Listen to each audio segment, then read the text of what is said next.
Welcome to the Authority Podcast, Plumbing and Mechanical. When talking about the built environment, we would do well to remember, we shape our buildings, and afterwards, our buildings shape us. Therefore, on each episode, we'll discuss the latest trends from IAPMO in plumbing and mechanical safety, sustainability, and resiliency. Join me, your host, Christoph Lohr, and together we'll explore the ways we can make our buildings shape us for the better.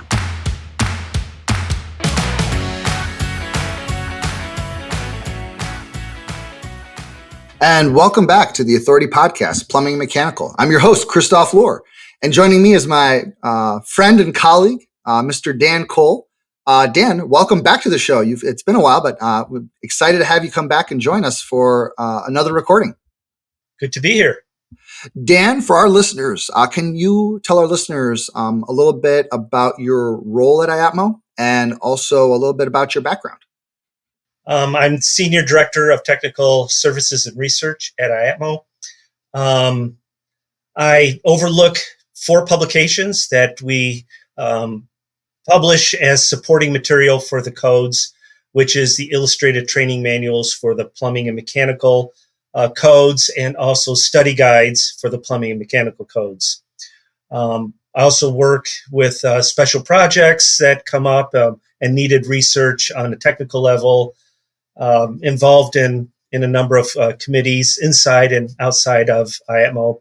My background is I was a journeyman plumber in the state of Illinois, licensed for over 20 years, was a plumbing contractor for about 10 years, became a plumbing inspector for a jurisdiction in Illinois before I came on board with IAPMO. Excellent. Well, and Dan, I think you're selling yourself a bit short. I was going to say, after having worked with you now for a number of years, I would say you're also the world's foremost expert on Dr. Roy Hunter, I feel. Yes, he became an object of study for me back when I was a plumbing inspector and trying to understand his design curves for peak demand. Yep. Well, and I think it was that research that led to the creation of the water demand calculator. But we're not going to be talking about water sizing today. We're actually going to be talking about storm sizing. And specifically, IAPMO is publishing a new white paper on storm drainage systems. Actually, we're probably, as of this recording, which should be close to being released here in the next month or so. Can you tell our listeners what this storm drainage pipe sizing white paper is about? Because obviously, with your work in pipe sizing, I think you're definitely a household name. So can you tell us a little bit about the storm pipe sizing white paper? Yeah, these kind of challenges really drive me. I like them. I like to look into the origin of how things were sized in the past. And once you discover the origin, you kind of take another look at the parameters of things and have they changed? And if they have changed, does it affect things? So, for example, the sizing of the storm drainage systems are dependent upon flow capacity equations. And when we talk about flow capacity, we're talking about the flow rate through a pipe that flows freely by gravity. So in other words, the flow does not back up where it causes pressure. It's not a pressurized pipe. It flows freely as an open channel flow. So we're looking at the capacities, and there are equations that will compute the capacities and calculate velocities and flow rates in pipe conduits. One of the variables in the equations is the coefficient for roughness.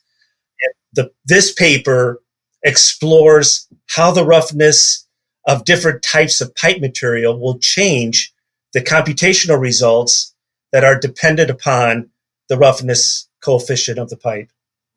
Excellent. And I was going to say, so, in a summary for our listeners, and would love to hear it in your words. I mean, is it fair to say that this white paper explores how different pipe materials will have different capacity of stormwater to flow through them? Oh, definitely. Yes. Different types of pipe material will have different inside diameters, and they will have different types of flow resistance based on the material.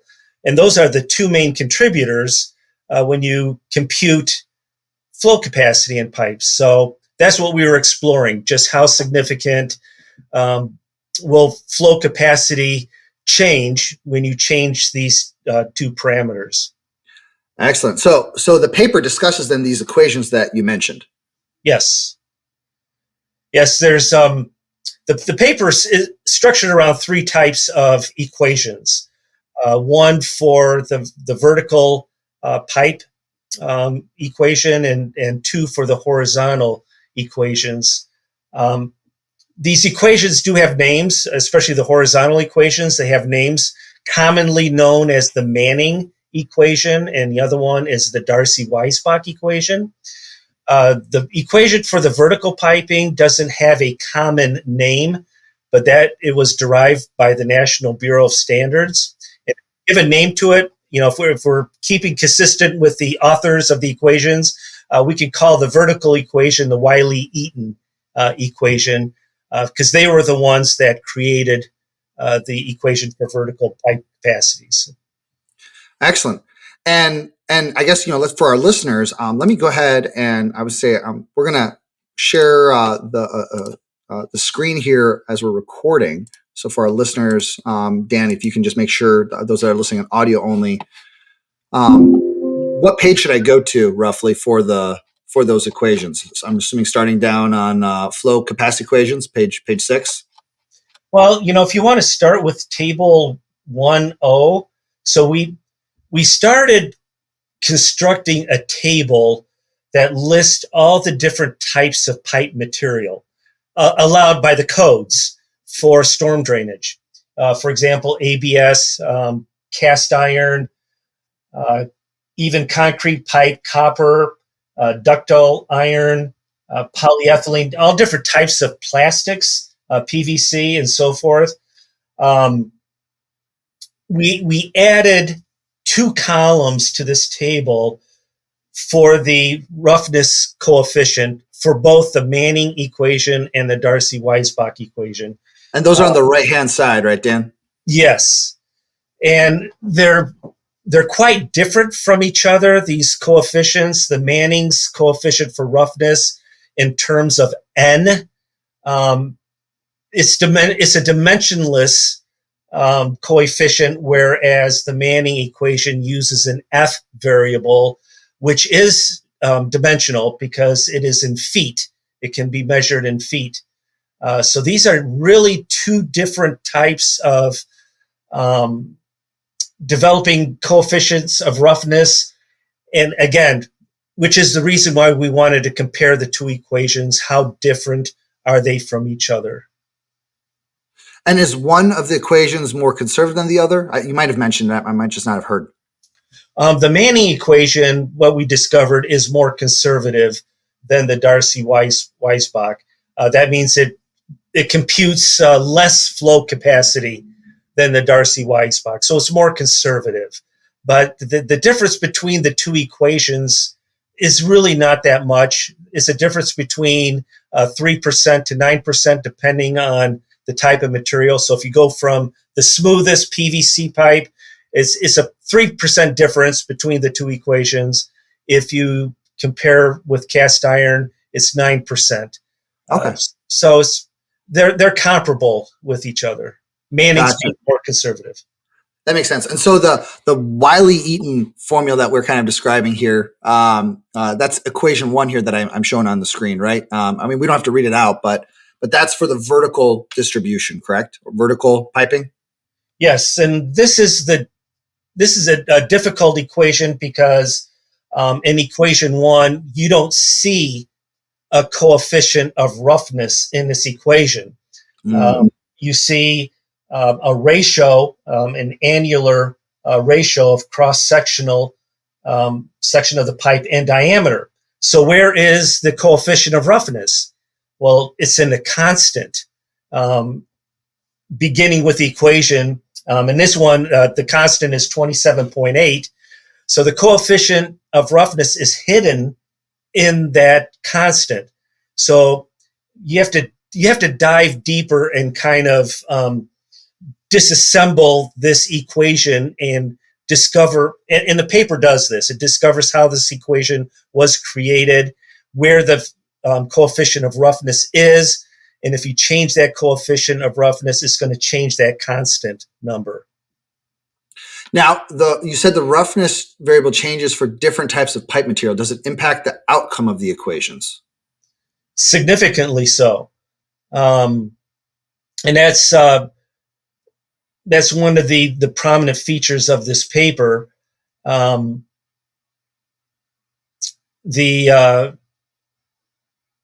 When you change the coefficient of roughness for the equations, especially in the paper compares it like two extremes, the smoothest and the roughest. So it's between PVC pipe and cast iron pipe. And there is a significant difference of computational results when you change that friction of coefficient. Excellent. So if I'm understanding this correctly then, in kind of a summary then, is you really, the pipe size, so pipe material indicates two things that impact flow predominantly, which is the internal diameter, because that changes for pipe materials for a given size. For instance, PVC and cast iron, I think that's the two main materials. They have, for the same pipe size, they have different internal diameters. So that'll impact how much water can flow into it. I'm assuming a bigger internal diameter will allow more flow, and a smaller internal diameter will have less flow. And then the other item you're talking about is the roughness. So again, looking at PVC and cast iron, PVC, or plastics being smoother, cast iron being, rougher, the flow rates will change because rougher will have more friction, will reduce the flow rate, whereas smoother piping will have more flow rate. So that's kind of the two main criteria where pipe material really has a big impact on the flow for a given pipe size. That's correct? So, just for an example, in the paper, there's a table on table 2.2 for vertical stacks, and it compares PVC with cast iron. So let me go ahead and share that. I'll put it up on screen. So right there, is that the one you're talking about? Yes. Okay. So there's different annular ratios. The Wiley Eaton paper suggests that you do not exceed 1/3 of the annular ratio for vertical stacks. So we looked at an annular ratio of quarter and 7/24 and 1/3, just to see the variation of flows. But when we look at specifically between cast iron PVC and especially the 1/3 annular ratio, we're seeing, for example, let's just look at 4-inch pipe. 4-inch pipe, PVC has a flow capacity of about 429 gallons per minute. If you use cast iron, that's reduced to 172.5. So this is an example of unintended consequences. So the plumbing codes typically choose one pipe material for their sizing charts, either cast iron or PVC. But they don't tell you in the codes what pipe material those charts are based from. So if you are sizing a system that uses PVC material for the sizing chart, and you want to use cast iron pipe as your material, then you're allowing or estimating the capacity of 428 gallons per minute for 4-inch, when the true capacity is 172.5. Wow. And just to be clear, Dan, I mean, this flow capacity of a piping is just one of many considerations when a designer or a design professional or an installer is utilizing a material. I mean, obviously there's other concerns, outside of that, but definitely understanding what that limit is one very important part of that concept in terms of the overall, design of a storm system and its impact on resiliency and public health and safety. Oh, absolutely. And if we have charts and tables of different types of material that will show what the flow capacities are, then the designer can choose his material and know with confidence that, okay, this is a flow capacity of this material compared to this other material. And it may determine what pipe material he wants to choose. for his project without running the risk of oversizing or undersizing his pipe. That makes sense. And obviously that is very significant then. I mean, when you're just looking at those values, I mean, the difference is, we're talking, it seems like for some of these values, like between 20 to 50%, going from one material to another, in terms of potential, undersizing, or oversizing, I guess. Undersizing in terms of flow capacities for a given pipe size. Yes. And vice versa. If the code, the sizing tables of the code is based on cast iron pipe, and you choose PVC pipe, then you may be oversizing your system, and the cost expenditure would be more. Gotcha.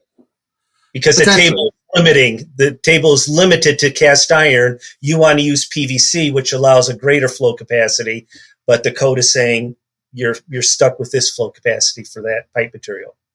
That makes sense then. But in the terms of storm piping, I mean, ultimately, if I understand the code correctly, storm piping, the entire purpose for it is to take water off of a roof and bring it down below grade, right, to the city storm. So, I mean, my head is telling me that it's much, much better to be oversized than it is undersized in terms of the pipe size itself. You don't want to be exceeding that capacity. Is that correct? Yeah. When you look at it from a safety perspective, absolutely. The more conservative, the better.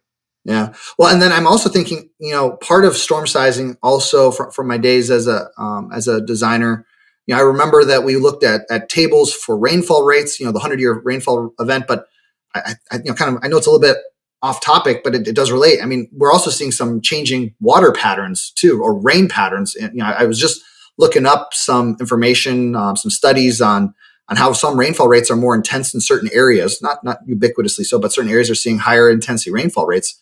I mean, that could have a potential impact here too, I would think. It was, the paper doesn't, like you said, the paper doesn't discuss rainfall rates and whether or not they need updating. The Uniform Plumbing Code, rainfall rates are based on a 100-year, 1-hour rainfall mapping it's called Technical Paper number 40, which is Rainfall Frequency Atlas of the United States for durations from 30 minutes to 24 hours and return periods of 1 to 100 years. And that's published by the U.S. Department of Commerce back in 1961. And you're right, we are seeing more intense, shorter duration rainfalls. For example, 5 to 10 minute downpour bursts with the potential to overwhelm roof drainage systems. So it's definitely worth looking into, and maybe we'll need for another white paper to consider updating rainfall rates in the codes. But that is definitely something to look at. I think I love that point, Dan. So with this white paper, right? What level of confidence can our listeners and readers have in this white paper?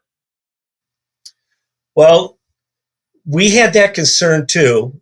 We wanted to make sure that our computations were correct and what we're seeing, because it's quite significant. Some of these differences between materials can be significant. So anyways, we sent this paper out for peer review, and it was peer reviewed by 11 engineers, academicians, regulators. Their names are included in the paper with acknowledgement and thanking them for their review. And furthermore, one peer reviewer submitted a code change based on this white paper. Excellent. And so what does that proposal look like? Well, what we've seen from the proposal is that more tables are being proposed for stormwater drainage. So there's 4 sizing tables for vertical rainwater conductors. There's 4 sizing tables for horizontal rainwater piping. Each table is labeled for specific types of material.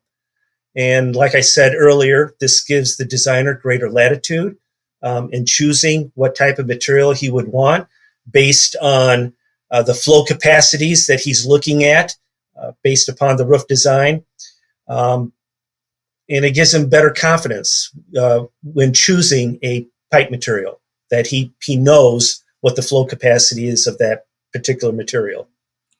Excellent. Well, and at the time of this recording, we're still before the code hearings in San Diego, May 6th through 10th. But this white paper will be coming out. How can someone obtain a copy of this white paper? It'll soon be published. We're just finalizing some proofing, but then it will be available as a free download on IAPMO's website. Excellent. As we're kind of wrapping up the conversation here, Dan, one thing that I kind of want to circle back around to is different pipe materials, that are selected by model codes can have an impact on the sizing tables. In your, the white paper itself, there's really very limited conversation on one code versus another. But what did you find in terms of, model codes out there and what the base material is and what the impact was? So, we don't compare codes in the white paper. We're just comparing equations and so forth. But what I have observed is that the UPC tables are based on cast iron pipe. So here you have a very conservative pipe sizing table. And like you mentioned, Christoph, earlier, it is better to be more conservative than it is to be undersizing your pipes. So being based on cast iron pipe material, if a designer wants to use PVC, it's going to be bigger pipe, more than what's needed, but it'll be sufficient to clear the roof of the rainwater. On the other hand, I did see that the IPC, the International Plumbing Code, their tables are based on PVC pipe material. So there's the unintended consequence that I mentioned earlier, that if the designer is using cast iron pipe and he's using that table for PVC capacities, then that pipe is going to be way undersized and it may be detrimental to the system. Yeah, I mean, if it's undersized, ultimately roof ponding, more weight on the roof. If the structural engineer didn't account for that, that could be potentially some concerns in terms of resiliency and even pipes bursting, I'm assuming, could be in play. Most storm piping, it's not soldered together, it's not fused together. They're using, the hubless couplings. I think is one of the most common, especially in cast iron systems. PVC would be glued, I would think, but the cast iron, what we're talking about here, it's typically a mechanical kind of coupling that's holding it together with, and those have a rating, I think, too. Safe systems, but you don't want to exceed on too many occasions the capacities of those systems, I would think.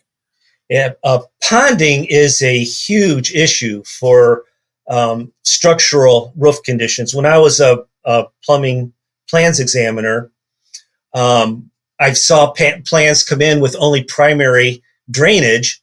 The argument was that there was only a 2-inch lip on the roof, and the water would spill over if it exceeded the capacity of the primary drains. So I sent it back to the structural engineer, and I said, verify and provide proof that the roof structure can handle ponding, and it's sloped in the middle. So it would be more than 2 inches in the middle, that the structure would be able to handle the ponding up to sometimes 6 inches in the middle before it would overflow the ends of the roof. The plans came back with secondary drainage.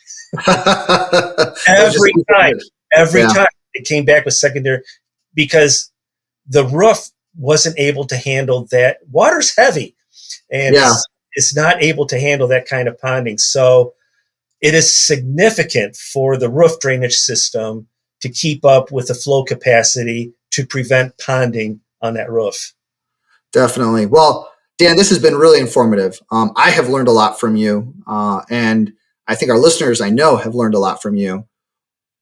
The next time we have you on, Dan, we had you first on for the water demand calculator. Now we're having you on for storm sizing. What do you think we're going to be talking about the next time we have you on the podcast? Who knows? drainage systems, rainwater tables, who knows? I love it. I love it. That's a very coy answer. I love it, Dan. Well, on behalf of the Authority Podcast, Plumbing Mechanical, and on behalf of IAPMO, Dan, I want to say it was my absolute pleasure and privilege to have you on here with me again. Thank you so much for your time, and thanks for sharing your insights and expertise with our listeners. And likewise, enjoyed being here. Thanks for joining us on this week's episode of the Authority Podcast, Plumbing and Mechanical. Love this episode of the podcast? Head over to iTunes to subscribe, rate, and leave a review. Please follow us on Twitter @AuthorityPM, on Instagram @TheAuthorityPodcast, or email us at iapmo@iapmo.org. Join us next time for another episode of the Authority Podcast, Plumbing and Mechanical. In the meantime, let's work together to make our buildings more resilient and shape us for the better.